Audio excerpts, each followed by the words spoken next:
Wow. Hey, much love and respect. Pura vida, mi gente. Shabbat shalom. Hey, how you doing? Thanks for tuning in. Appreciate you guys making the time to be here, especially right in the live here in the live chat. Thank you coming through. We got 50 people. All right, let's get started. Just real quick, we're not doing this because we are specifically celebrating it. You know, I'm showing you a bit of the history behind it, right? Since it is supposed to be the Day of the Dead today, right? Or known in other places of the world as All Saints and All Souls Day, right? We've read a little bit about that and this week and yesterday and the first part one. So this is part three. We're gonna get into the Day of the Dead or Dia de los Muertos in Spanish, or All Souls and All Saints Day. We got that part already, which is on different days in November and also on October. So we're going to continue reading a specific book we've been reading, not just because it's like the only book on it, but it has a pretty good information on in the historical part in a way, so we're going to get into that book again.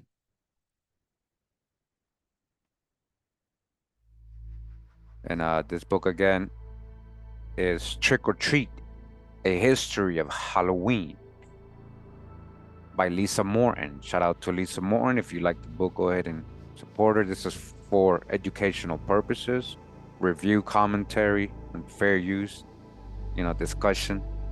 Appreciate the hard work put in by these authors and these books that they create. All right. So again, we just trying to learn the history behind certain things. This book does a pretty good job when it comes to the Halloween stuff or the autumn festivities, right? Known throughout the world during this time. Pretty good. We've read a lot. We've reviewed a lot for educational purposes.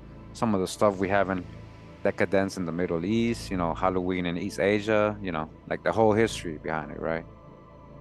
So this is some things that I didn't read, right? Halloween in the Southern Hemisphere. But we have talked about Guy Fawkes, bonfires, Samhain, the Celtic stuff, All Saints Day. We have, read about all that, right? So we're going to go into chapter 5 right now. And it's Dia de los Muertos, right? Dia de los Muertos. So a lot of you might know or heard of this, even if it's through Disney, right? Or whatever else method about it, So in Disney, he even had the Shallot. Remember, the Shallot is the real Anubis, the guide of the underworld, right? So he had the little Shallot and the whole concept of Dia de los Muertos in a whole family kid-friendly way, huh? That's the hijack. So, everybody got their traditions. Just got to understand, the whole history, sometimes. So thank you for tuning in. Let me see. Okay. All right. So again, today, Dia de los Muertos. So let's real quick. So it says Dia de los Muertos. What does it say? What does AI say? Day of the Dead, right? So Day of the Dead, all right? That's what we're going to be talking about, right? So the Day of the Dead is a holiday traditionally celebrated on November 1st and 2nd. Right? Today's November 1st, right? Though other days such as October 31st or November 6th may be included depending on the locality. So, Guy Fawkes Day and bonfires and all that doing on November 5th, November 6th, like we read about that, right? The multi-day holiday involves family and friends gathering to pay respect and remember friends and family. All right. And a very basic form of explaining it.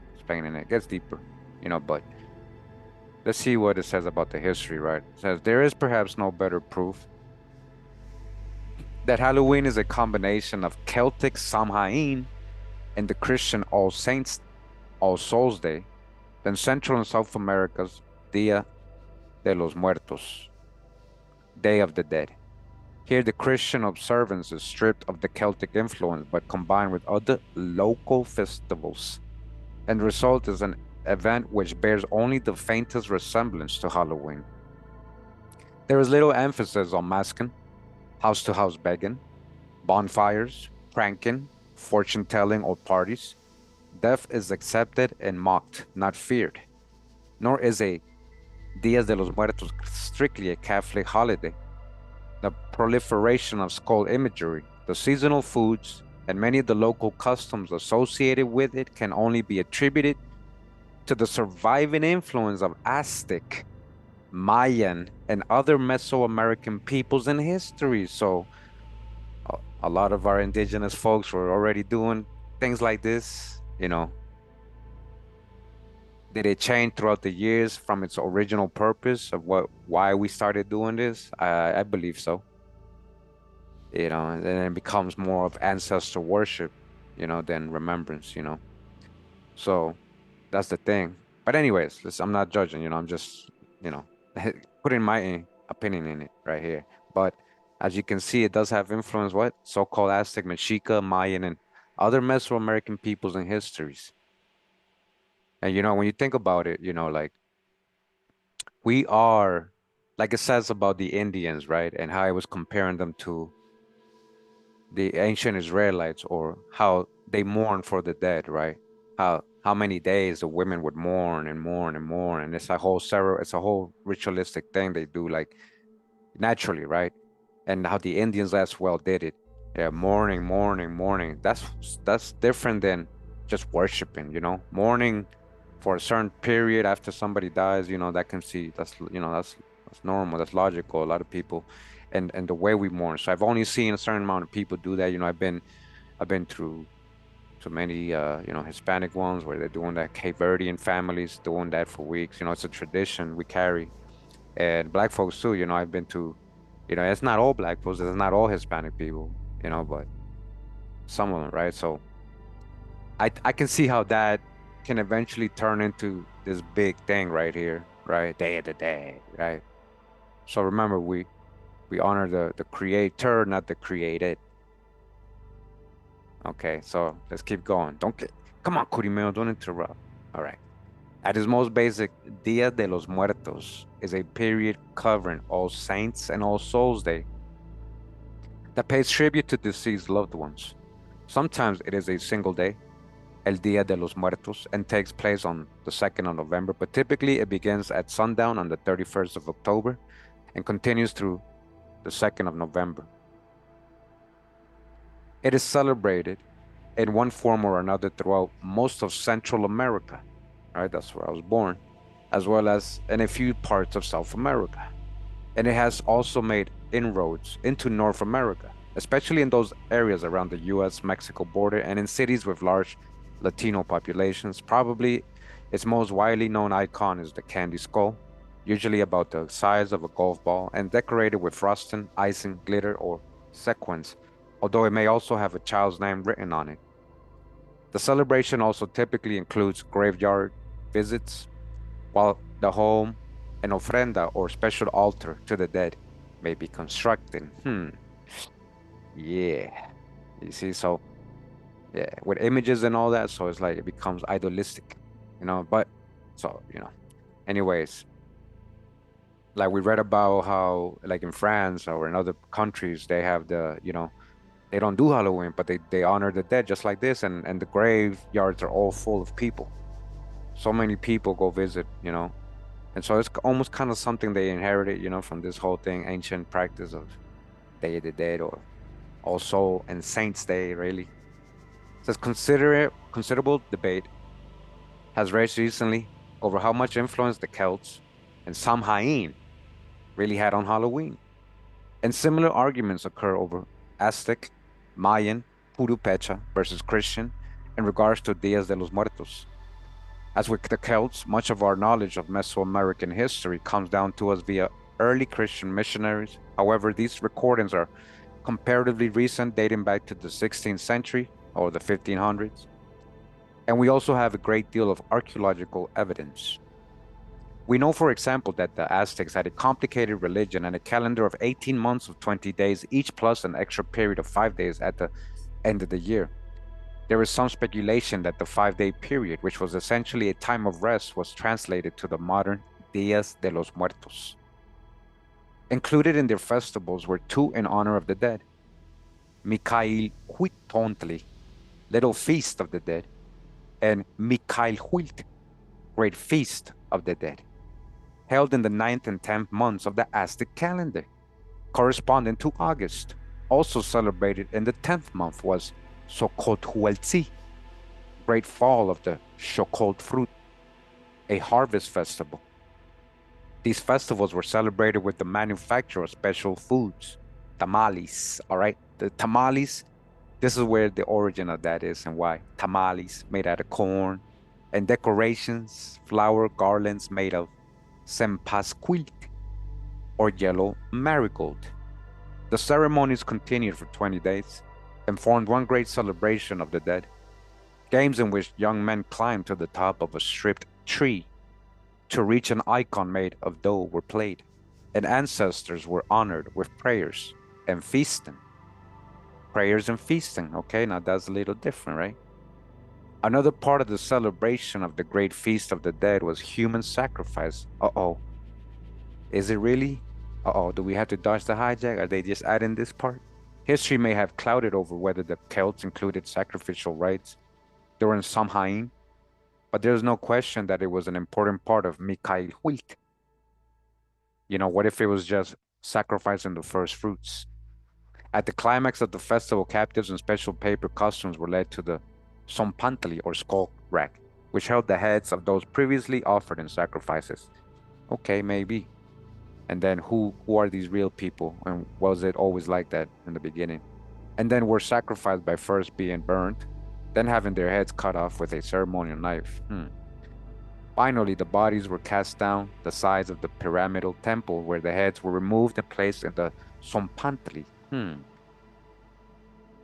Death skull and skeleton iconography figured prominently in the art of both Aztec and the Mayans. Figurines, pottery, and sculpted reliefs all feature skull-faced gods and humans and may or may not be associated with sacrifice. It seems likely, so there you go. May, that's what I was saying, may or may not be associated with sacrifice. So you see what I'm trying to say? Now, you just said they do this and they dropped it, they sacrifice. Now, all of a sudden, may not be associated to sacrifice, you see? But even if people were sacrificing, doesn't mean everybody was and everybody did and that everybody was the same nation. I can see that happening with the hijacks, invading, bringing their sorcery and all that. Yeah, that happened. That's literally in the Bible too, right? It seems likely that this proliferation of death and skull imagery became incorporated into modern Dia de los Muertos celebrations as the candy skulls and folk art of skeletons. The Catholics weren't alone in using a system of syncretism. The Aztecs often incorporated the religious beliefs of conquered people into their system, and their great temple in Tinoch, Enoch, even had a chamber, the Coteacoli, in which they kept the paraphernalia of other religious systems. As soon as 10 years after Hernán Cortés led the Spanish conquistadors to victory over the Aztec Empire, marching under a banner that read, "We shall conquer under the sign of the cross," missionaries were arriving in the New World and recording what they saw. Two in particular, Diego Duran, all right? Diego Duran, who said that these Indians are like the Jews, are like the Hebrews, everything about them, right? We read there his primary source from the 1500s. And Bernardino de Sahagún, which also said the same thing. Primary sources, right? They became fluent in the native Nahuatl language and transcribed much of the existing history and lore. Duran watched newly Christianized natives make offerings to dead children on All Saints' Day and to dead adults on All Souls' Day, and recognized that Micahuiltontli and Micalhuilt had been passed to the Feast of All Hallows in order to cover up the ancient ceremony. You see that? So where does all that really start? If this is the true old world. See what I'm trying to show you here?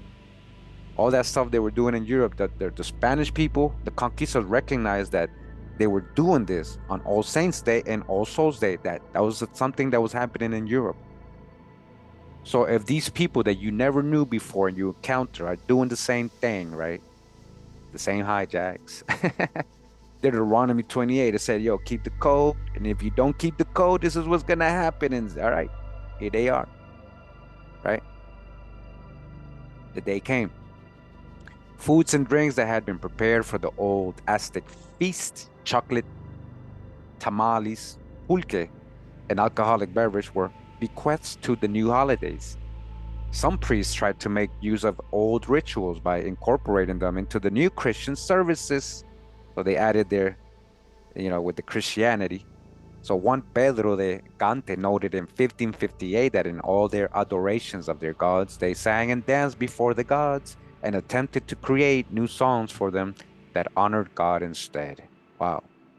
The natives often hid their former beliefs under the guise of Catholicism, right? Crypto Indians. And some simply refused to give up their old religion, compromising only when it came to human sacrifice. Oh, that's the hijack, because you just said it may or may not be. Another observer, the farmer and author Carl Christian Sartorius, noted in 1858 that with the Mexicans, the festival of Todos Santos received a national coloring dating from the Aborigines. Coming from the what? Aborigines. But gradually adopted by the mestizos, it is not festival of the Roman Church, for this is here only a secondary consideration. It is ancient Indian festival, which the prudence of the Christian priests, who found it too deeply rooted amongst the neophytes, added to the Christian holidays. So, who are the Celts? Again, remember, like, who is the Picts, ancient Picts? Who are these so-called Druids? Indian festivals, indigenous festivals, just like the Celts and Druids are supposed to be the indigenous people, the Basque, all these people, right? They were doing the same thing. Who are they? Do they relate to ancient America? Yes, they do. We've trying to show the correlation and the research and the history why we say that, right? What was the British Isles and how was it connected to ancient America? Was it one landmass? Practicing kind of almost the same things, right? These so-called Indian festivals, were we supposed to be practicing as, by the time the Europeans arrived, they had probably changed its original form and meaning. There was hijacks here too, guys. It says Sartorius joins other Europeans in being bewildered by the mood of the celebrants as well. Neither the Indian nor the mestizo knows the bitterness of sorrow. He does not fear death. The departure from life is not dreadful in his eyes. He does not crave for the goods he is leaving and has no care for those who survive him, who have still the fertile earth and the mild sky.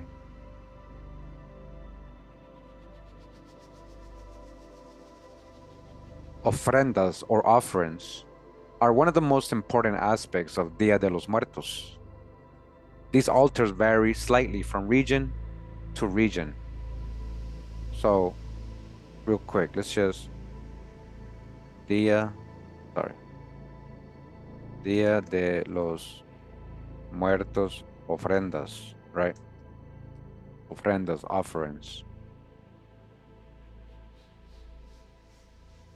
Okay, see? Like whole altars, for the dead, and a lot of Spanish countries, Spanish-speaking countries, they do this, right? I know in the States, a lot of people do this too. Right. This is a little, let's zoom up. All right. See? Pretty big holiday in some, regions of so-called Latin America, right? The cats and the dogs, wow. See, it gets pretty crazy, man. Yeah. And it also becomes business, right?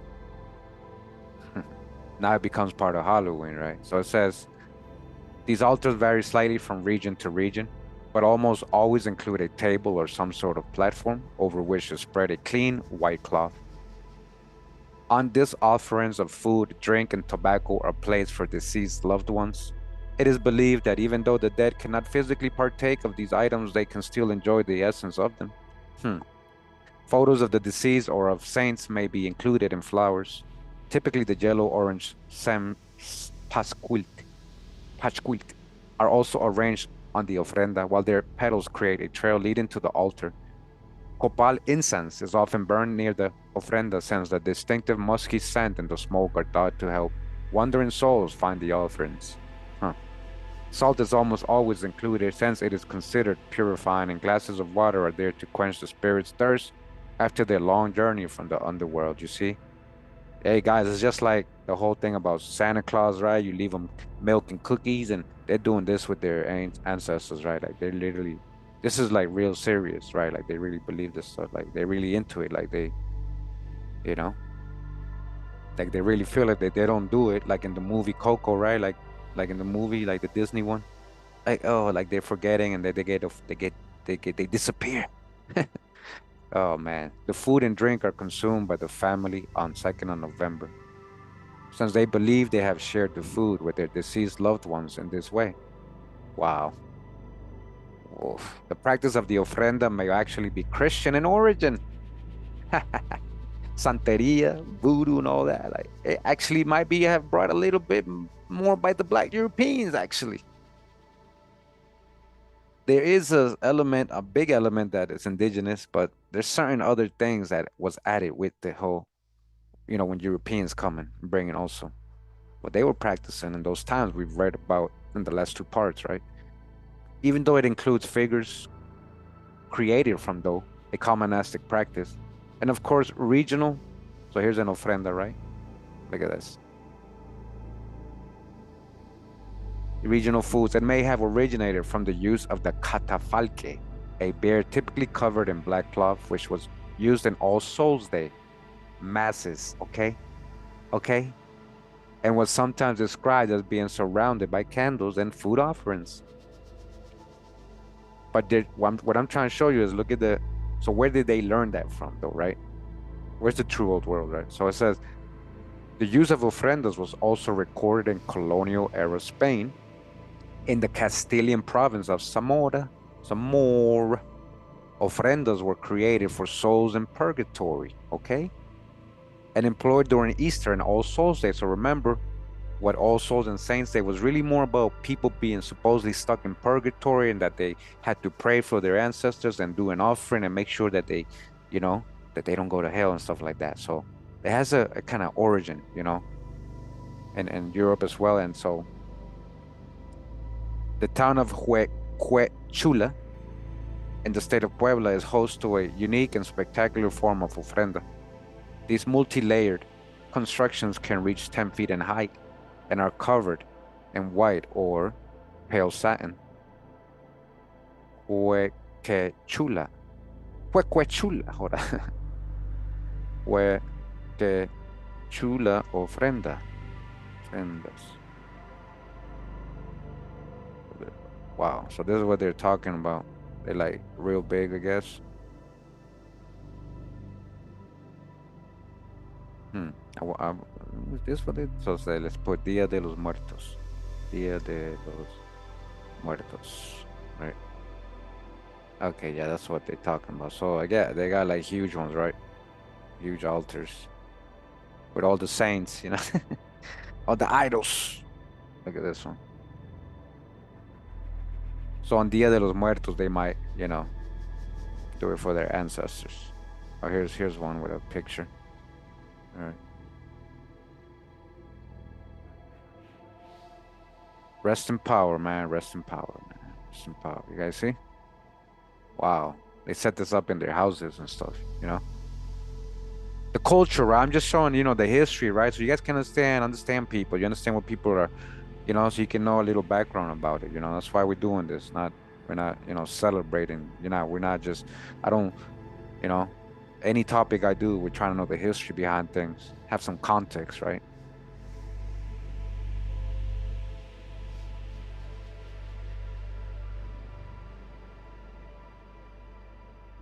Okay, so in that town, right, they have these huge multi-layered constructions, right? That's what they were talking about. Decorations consist largely of photos of the deceased and small figures of angels. although the traditional Sempasquil petals surround the base of the ofrenda and make a trail out to the street.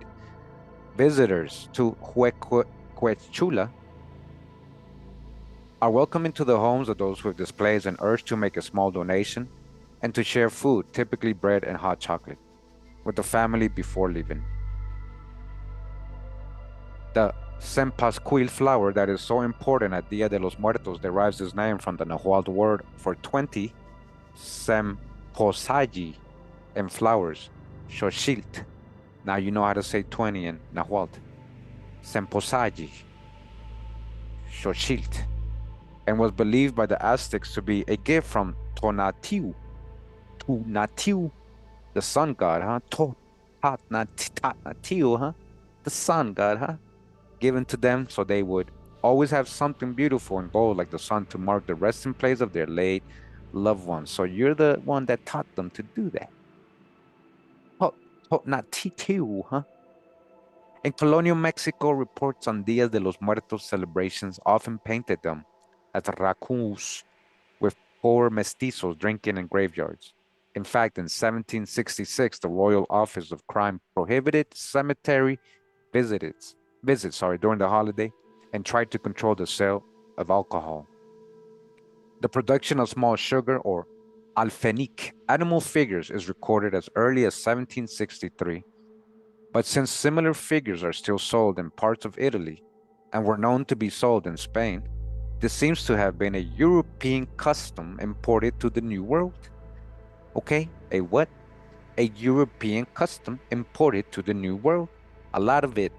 Oh, our ancestors did this. They did do all this stuff. Did they really do the same thing? Or was a lot of it European customs that were imported to the so-called New World? This is the old world. You mean you got it? You remixed it many years in Europe, and then you try to bring it back to the same people who were practicing it for thousands of years, right? So Alfenic skulls, on the other hand, are not clearly reported until the 19th century. In 1841, Madame Calderón de la Barca recorded the first mention of candy skulls when she wrote of walking past the booths of vendors on All Saints' Day and seeing the skulls temptingly arranged in grinning rows, to the great edification of the children. In an article from 1896, a visitor to a small Mexican village named San Elias mentioned not only seeing candy skulls for sale in the marketplace on November 1st, along with candy animals and little dough images of a corpse, but then seeing them placed on an ofrenda in a home only to be eaten on the following day. I don't know about all this, man, like this, wow. This visitor also believed that ofrendas were constructed solely by the lower classes, not by the rich. By the 20th century, visitors were flocking to Mexico solely to witness Days of the Dead rituals, and perhaps nowhere became more famed for its beautiful and intricate celebrations than the villages and towns in and surrounding Lake Pátzcuaro in the state of Michoacán. Pátzcuaro was one of the center of the ancient Purepecha Empire. Oh, no wonder. The Purepecha really, they're grabbing their traditions and remixing it, huh? The Purepecha, also known as the Tarascans, Tara, Torah, Tara, Scans, Cans, Khans, the Taracans, were contemporaries of the Aztecs, but were never conquered by them, all right? They were down with the so-called Aztecs. Dia de los Muertos en Pátzcuaro begins on the 28th of October, as decorations and flowers are purchased from the tianguis or craft fairs. On the 1st of November on Lake Pátzcuaro Island of Janitzio, the adults wake at sunrise and go to the small village cemetery, where the graves are decorated with Sempasquil, pan de muertos, bread of the dead, fruits, and candles, all neatly arranged on clean white cloths, all right? People are doing that right now in a lot of parts of Mexico, and especially in this place right here they're talking about, right? Today, literally today. Then the adults step out of the cemetery, and the vigil of the little angels occurs. For the next few hours, the children will watch over the graves and complete the decorating. During the rest of the day, preparations will be made for the evening ritual with the adults. The men use spears to hunt wild duck to be used in food offerings. 600 canoes can bring 25,000 ducks in a day. In the early parts of the evening, boys will engage in a game called Teruscan, in which they steal, with permission, food items left for them on the roofs and yards of houses. All right. So, again, this is what they're doing. These so called native people today are practicing this tradition from ancient times, right? Still. So, ritual dances will be held in the evening, including one called the Pescado Blanco, which pays tribute to the lake's native whitefish. Around midnight, the church bell begins to ring, calling souls back to earth, and the women and children return to the graveyard, where they decorate graves and tombs with candles, fruit, and candy. The men wait outside the graveyard fences. The beauty of the candle-lit nighttime cemetery, adorned with flowers and fruits, has become famous around the world. Again, has become famous around the world. So all these European countries practicing the same, almost the same thing, going to graves and doing the same. This is right. There's a true old world. Pascuaro draws an estimated 100,000 visitors for each Day of the Dead. Around one-third come from outside of Mexico. The queues for the small boats that go to Janitzio are long. The small white fish that once provided much of Janitzio's economy have been fished out for some time. Huh, damn, that's messed up. But fishermen still perform with their traditional butterfly nets to earn tips from tourists. So Dias de los Muertos has become an important revenue source for Janitzio business. In some areas of Mexico, Days of the Dead begin on the 28th of October, and those who died in accidents are remembered. Trails of Sempascuil petals can often be found that lead from spots on a road where a loved one has died in a car accident to a home altar. Wow. On the 29th, look at this altar. On the 29th of October, those who died a violent death are welcomed. And on the 30th of October sees the return of babies who died before baptism. A small offering for these souls is usually created in a corner of the room, since these unbaptized spirits should not be allowed to approach the main altar. The last day of October marks the arrival of the spirits of children who were baptized, and on the 1st of November is reserved for adults. So you guys understand like the whole how they do this, right? It says in the southeastern Mexican state of Oaxaca, the indigenous people who once ruled the regions were the Zapotecs, and the merging of their culture with the Spanish has given rise to Chanduya, or All Saints, all right, with the Spanish, the Christianity part. The Tehuanos descended from Zapotecs, set up all new saints' altars for the celebration. They honor the memory of anyone who has died in the previous year, provided that at least 40 days have passed between their death and 30 of October. Preparation of the altar is an activity shared among friends and neighbors who may provide some of the food and drink. These include atole de leche, a traditional drink made from cornstarch and milk.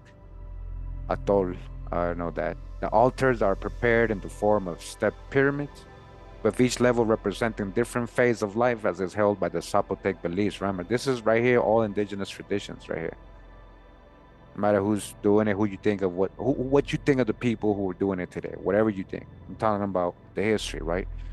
As you can see, a lot of it, but again, this was mixed with the Spanish, right, influence, and called Chandadu, yeah, Chanduya.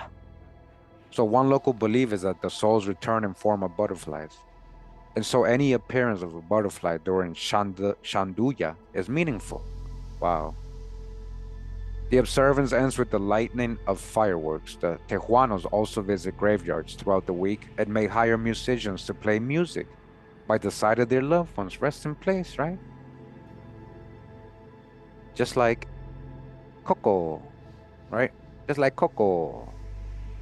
Oh, you see? The Tehuanos also have a local legend that is strangely similar to the Breton story of Wilhelm Postic. All right, we read about that yesterday, about a man who did not honor his ancestors but drank instead. When he encountered the souls of the dead carrying away their offerings, only his mother held a stone instead of fruit and bread. The man ran home to build an altar to his mother, but he was too late and was found dead 3 days later. In Mexico City, Dia de los Muertos is not just a traditional observance, but is also commercial enterprise. All about the money now, an artistic endeavor, and on occasion, a government project.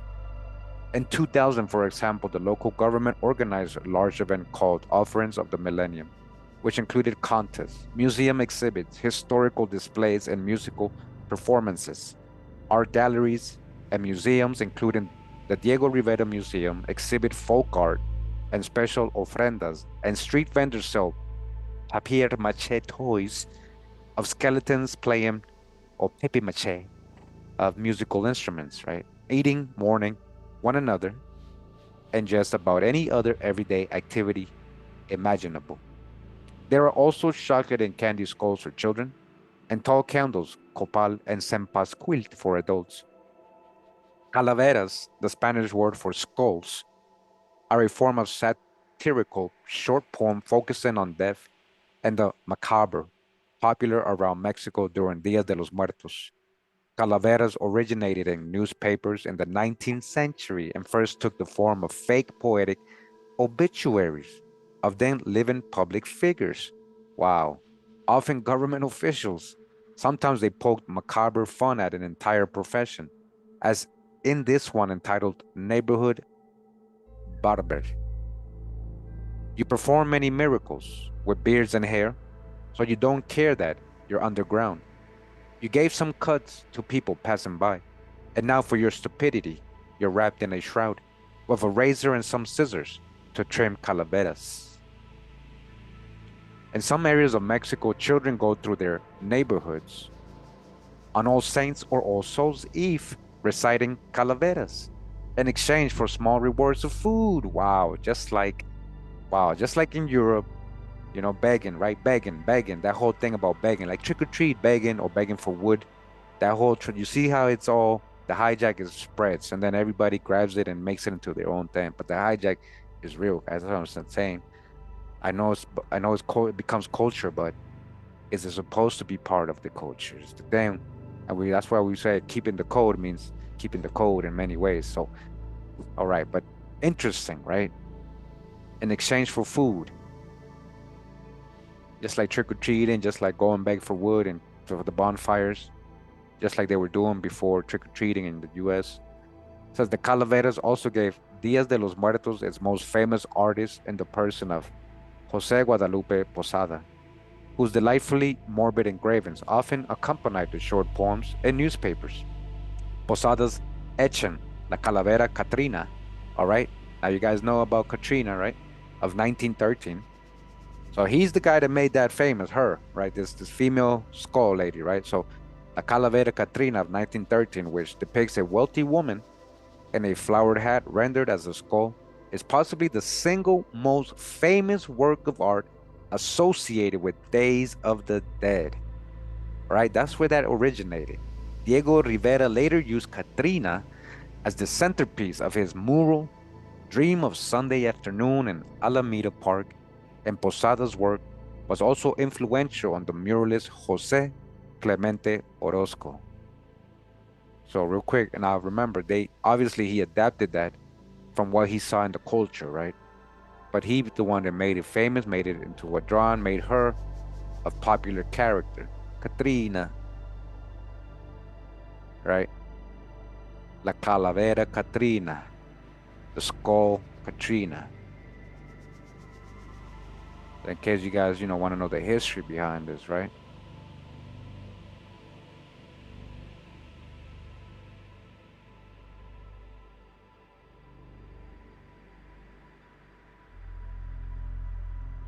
"27 miles southwest of Mexico City is Mixquic, where Dia de los Muertos is celebrated, one of Mexico's few other examples of begging children,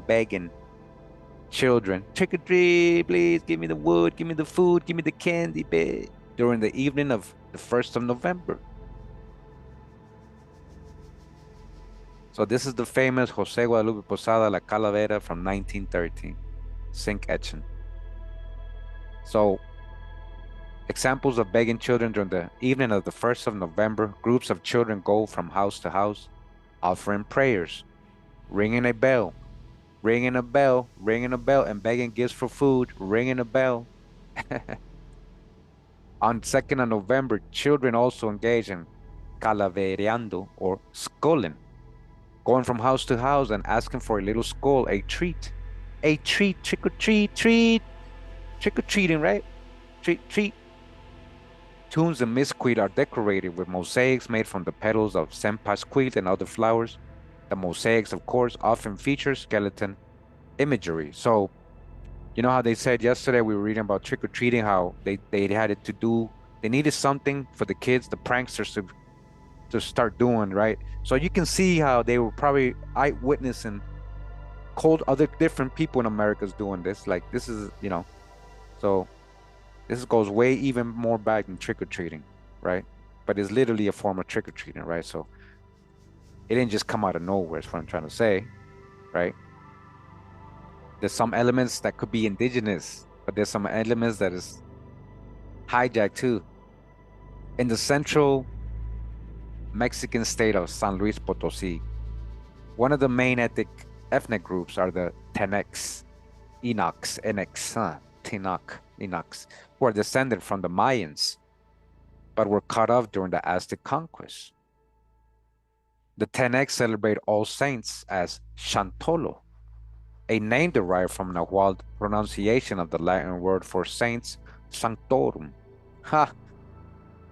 Some Tenec people don't visit cemeteries during the time of the festival because they believe the spirits of their loved ones are in the homes.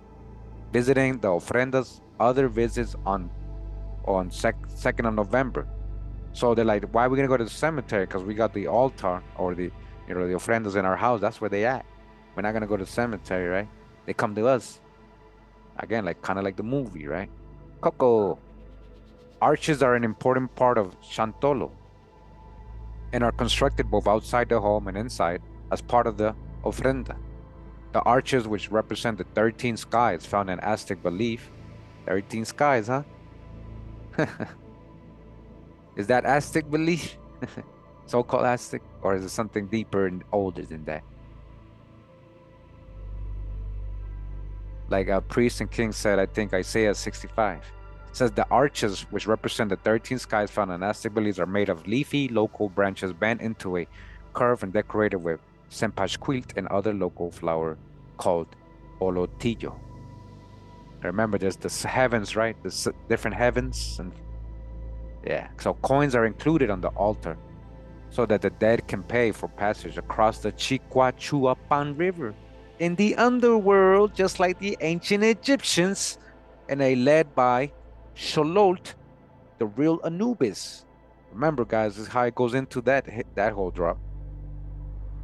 The underworld led across a river, just like Anubis, right? The guide of the souls, just like Xolotl. They're being led by a dog, just like in the movie Coco. The dog, right? The dog, Xolotl. The hairless dog, Xolotl.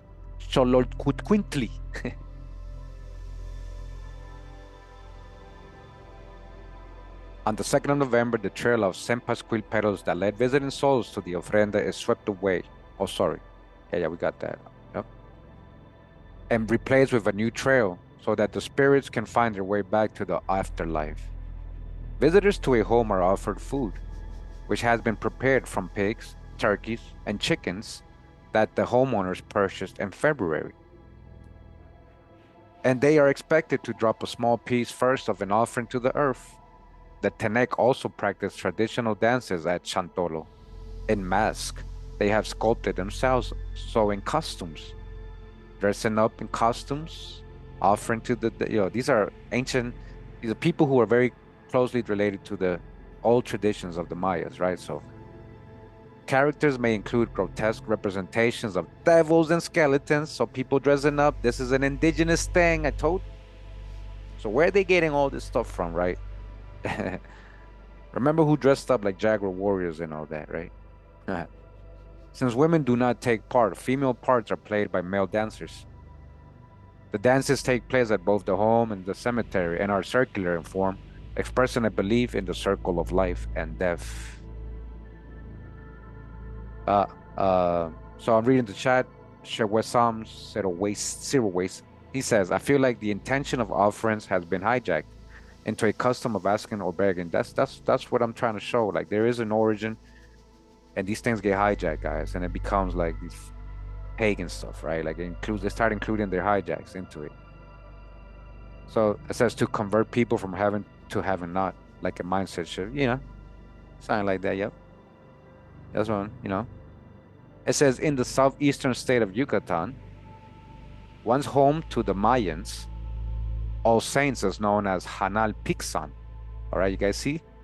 And includes many pre-Hispanic elements before the Europeans arrived. Look at this, wooden devil masks accepted with porcupine quills from Dia de los Muertos. Here, the souls of children are welcome on the 31st of October and dismissed on the 7th of November. So, whole like week. So, where they really getting these ideas, not just from Samhain, not just from European Celts. Who are the Celts? Where did they get it from? Where's the true old world? It says the adults arrive on the 1st of November and depart on the 8th of November. The offerings include traditional Mayan foods like the drink el balche, egg mukbil chicken, which is cooked by being buried. Wow. They did that a lot too. And yep, the mound builders, all these people did that. Many of the decorations center on green crosses, representing the saber tree, which the Mayans believed was the highway that ran from heaven to the earthly plane and then to the underworld. These traditions are dying out in many areas of Mexico, and various institutions are now attempting to preserve them by holding ofrenda contests each year. These contests usually have several divisions, including traditional and freestyle, and also provide an attractive way for tourists to experience Dia de los Muertos. I think that these institutions are just worried more about the money. That's why they're promoting people to have contests. Hey, buy our stuff, buy our products, buy our candles, bring tourists. Just to the south of Mexico, in Guatemala, Dia de los Muertos is celebrated with barriletes gigantes, huge kites, which are flown to guide the dead back to the festivities. The kites, which are constructed from bamboo with intricately painted coverings, can be up to 7 meters in length and are also presented at contests and fairs. Guatemala also celebrates the holiday with many traditionally Mayan practices, including rituals conducted entirely in Mayan. We got Dodge the Hijack with the hijacks that our indigenous ancestors started doing and the Europeans ones too, and understand what is it that they're talking about entirely Mayan. Let's see what they're doing. And is there something we should be doing? Or if it's something natural, right? That's okay. And how has it been corrupted? Dia de los Muertos is celebrated much more quietly through the rest of Central and South America. In Nicaragua, families spend the night beside the graves of dead loved ones. In Ecuador, food might be eaten next to a grave in the belief that the dead spirit is sharing the meal. Wow. In Brazil, Dia de Finados, meaning dead, right, takes place only on the 2nd of November, so tomorrow, and involves simple cemetery visits. Hey, Claiborne, thank you for that. Appreciate it very much. Dia de los Muertos has also begun to appear in more and more American communities, especially those with large Spanish-speaking populations. In communities near the US-Mexico border, it is celebrated in traditional ways, with visits to the graveyards, prayers, and feasts. However, in more urban areas, it has become an increasingly cross-cultural and commercialized activity. In San Francisco, a procession and altar exhibit have been held each 2nd November since the 1970s. The event takes place in the Mission District and draws 20,000 participants. Celebrations are still small in New York City, with a few community-wide events according to Brooklyn-based author Salvador Olguin. The Mexican community here always celebrates this as a private party. So this is a contemporary so-called Aztec dancer, right? With the skull and everything, right? Cities like Houston, Los Angeles hold a number of events, some of which charge admission, and which typically feature ofrenda exhibits, folk art, musical performances, face painting, and workshops for children. Halloween has begun to intrude on Dia de los Muertos, all right? Intrude. Celebrations with mixed success. Trick or treat is now practiced in parts of Mexico, all right? Although the classic phrase has been replaced by the local version, queremos Halloween, we want Halloween. They're not even saying trick or treat. But remember, they were already practicing this stuff. They had children going around asking for food and begging and doing treats, or you know, they were already had their own form, so it was easy for them to adopt the American version of it, right? The commercialized. You forget the whole tradition of why they were doing it, right? And now it just becomes a party festival. You know, you lose all the essence behind it. The skeleton and witch customs are popular, and sometimes the customing and begging even extends from the 30th of October to the 2nd of November. The day is occasionally referred to as Dia de las Brujas, or Day of the Witches, right? Dia de las Brujas. They have that in a lot of Spanish countries. I think they have it here too. And children may be required to perform a small song to obtain a treat. I'm straight. I ain't doing no song to no witch. This is what I'm saying. It gets crazy. Trick or treating in Mexico seldom involves homes, but is instead conducted around shops. That's kind of like what they do here in Costa Rica because it wasn't really a thing here until it started. People started becoming more Americanized, right? And people started moving here from the States. And so they kind of do it in the malls and in public areas. They don't really do it in neighborhoods here. You can't just go trick or treating in neighborhoods here. So it's almost kind of like the same thing. I get what they're saying about around shops. It says, as Halloween in Mexico began to catch on, both political conservatives and Mexico's Roman Catholic Church lashed out. In 2007, a columnist in a conservative magazine, Joe Influyo, called on teachers to eradicate Halloween and to defend our culture. That same year, the Archdiocese of Mexico proclaimed, those who celebrate Halloween are worshiping a culture of death that is product of mix of pagan customs. The worst thing is that this celebration has been identified with neo-pagans, Satanism, and occult worship. Wow. They're like the whole negative part about it, right? Yeah, they want to do Dia de los Muertos and do other stuff that they also might have some pagan elements into it. So strangely enough, and also all the idols and all the saints and all the statues and all the stuff they have, right? Yeah, so a little hypocrite, but okay. Strangely enough, the statement from the church made no mention of Dia de los Muertos. Like I just said, they okay with that. Like I just said. In 2005, Venezuelan President Hugo Chavez also called for a ban on Halloween, but for unique reasons, he described the festival as a game of terror and said that the American celebration was about putting fear into other nations, putting fear into their own people. Apparently, jack-o'-lanterns bearing anti-government messages had been found around the capital, Caracas, shortly before Chavez's statement, although he did not specifically refer to this Halloween trick. All right. All right.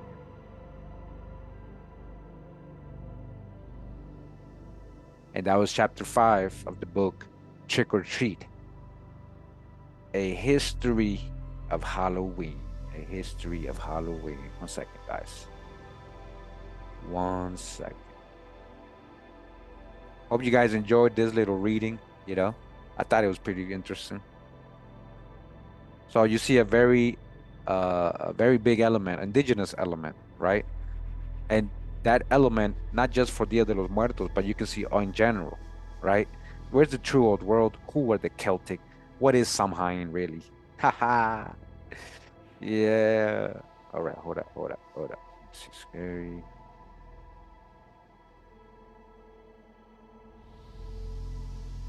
Yeah. Yeah. It's all good, baby, baby.